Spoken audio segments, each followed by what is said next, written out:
So to be honest, Villa need to elaborate on him. This is why I fancy them, to be honest, because I said we should worry. Emery, he's a great manager. He was harshly treated at Arsenal. Got into a Europa League final that they don't get too often.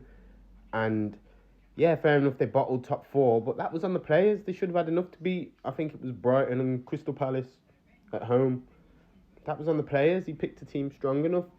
And then, yeah, the next season didn't start great, but they didn't end up having a great season, even with Arteta coming in. Fair enough, they won the FA Cup, but they probably could have done that under Emery.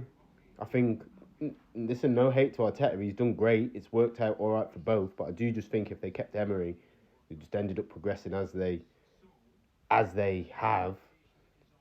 Don't know if he would have signed as well. Yeah, fair enough. But then at the same time, might have won the Europa, so got them back into the Champions League quicker. I just think Arsenal would have still been on the same trajectory because the way the club is.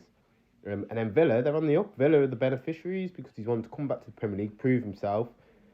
Didn't go to Newcastle when he could have, and I bet they're kicking themselves, even though Eddie Howe's doing well, because he wanted to stay at Villa around the Champions League. And Villa are the beneficiaries, and they're doing so good. And then because they're a traditionally big club with fans that get behind you, once that place gets rocking, it becomes an immovable object, just like Newcastle at St James's. That's why they've done well quicker.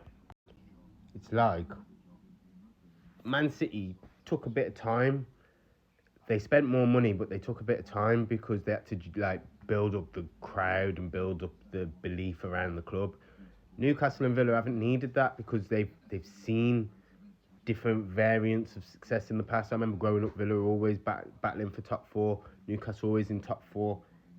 Man City never had that. These clubs have. So as soon as there's a whiff of it, the fans know, right, well, we need to do our part, get the ground involved, and make this place a fortress. And listen, I still think they'll come short in Champions League pursuit, although even though fifth could get it, they're going to be in and around it. And if they can qualify for Europe again by finishing in the top 7, 8, whatever's going to be enough this year, or winning the Conference League and just keep qualifying for Europe, they'll build back.